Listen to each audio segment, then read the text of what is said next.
Good morning, students. You are most welcome once again.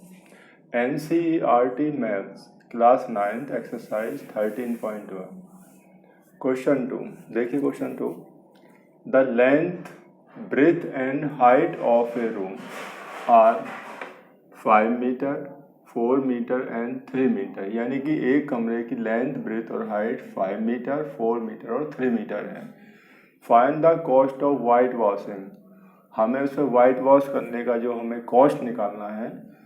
White wash कहाँ करना है? देखिए इस क्वेश्चन में लिखा है the walls of the room, यानी कि कमरे की 4 वॉल्स पर, एंड द सीलिंग, और उसकी सीलिंग पर करना है. और वाइट वॉश करने का जो रेट हमें दिया हुआ है 7 रुपीज़ 50 पैसे के हिसाब से पर मीटर स्क्वायर है.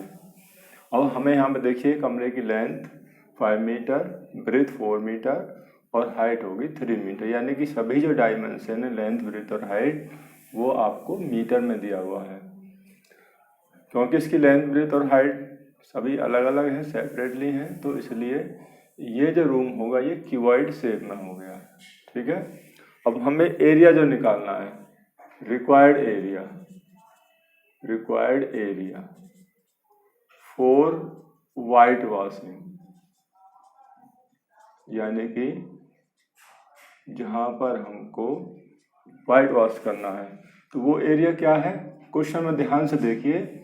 The walls of the room, यानी कि कमरे की वॉल्स, यानी कि 4 वॉल्स होगी, तो 4 वॉल्स का एरिया क्या हो जाएगा 2L + B × H, क्योंकि क्यूबॉइड का जो एरिया ऑफ 4 वॉल्स होता है 2L + B × H, जिसको हम CSA बोलते हैं. और प्लस दूसरा और क्या हो गया इसमें सीलिंग, यानी कि जो क्यूबॉइड होता है उसका बेस भी रेक्टेंगल शेप में होता है और उसकी सीलिंग भी रेक्टेंगल शेप. और रेक्टेंगल का एरिया क्या होता है लेंथ × ब्रेथ. ठीक है. अब 2L हमारे पास कितना दिया है 5 और B 4 हो गया और H हमें कितना है 3 मीटर प्लस L × B, यानी कि 5 × 4, तो 2 × 5 + 4 हो गया आपका 9 हो गया × 3 प्लस 5 4 × 20. इनको मल्टीप्लाई कर दीजिए. देखिए 2 3 × 6 और 6 9 × 54 प्लस 25. इसमें इसको 20 जोड़ दिए, इसमें कितना हो गया 74 एरिया हो गया मीटर स्क्वायर में, क्योंकि जो इसका यूनिट होता है स्क्वायर होता है और ये मीटर में साइड दिए हैं तो होगा स्क्वायर मीटर. ये हो गया आपका एरिया जिस पर आपको वाइट वॉश करनी है. अब हमें कॉस्ट ऑफ निकालनी है, कॉस्ट ऑफ वाइट वॉशिंग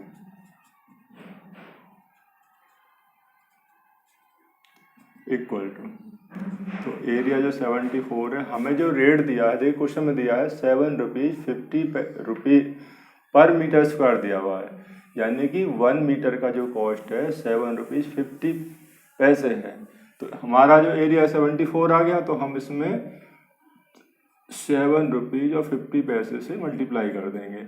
आप इसको मल्टीप्लाई करेंगे तो अलग मल्टीप्लाई करके देखना, तो आपका मल्टीप्लाई करने पाएगा 555.00, यानी 2 डिजिट बाद पॉइंट यहाँ से लगा दीजिए आप, यहाँ होगा इतने रुपये हो जाएगा. इसका मतलब हो गया 555 रुपीज़.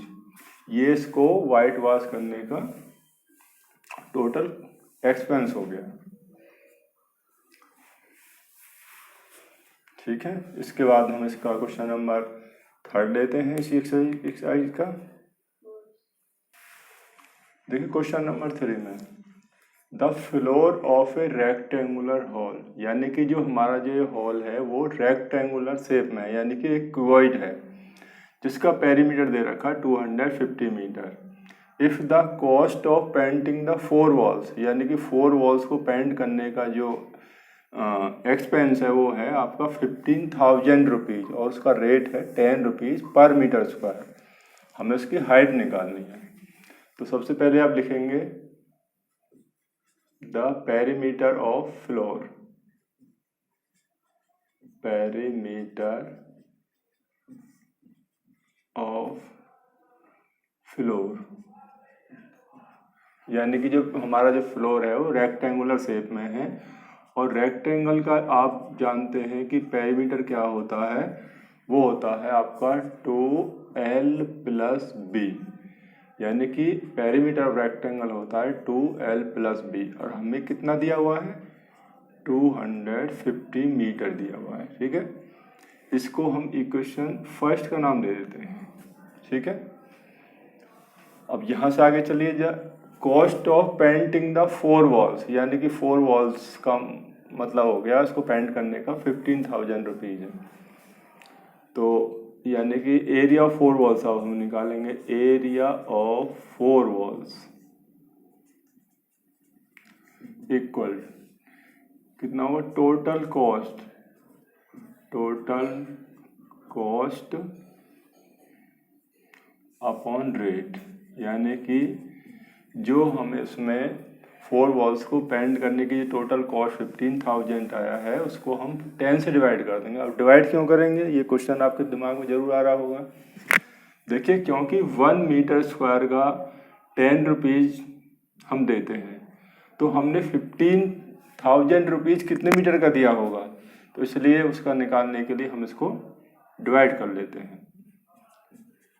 तो 15,000 को आप 10 से डिवाइड कर दीजिए, 0 से 0 कैंसिल हो गया, ये हो गया आपका 1500 मीटर स्क्वायर, यानी कि एरिया ऑफ 4 वॉल्स हो गया 1500 मीटर स्क्वायर।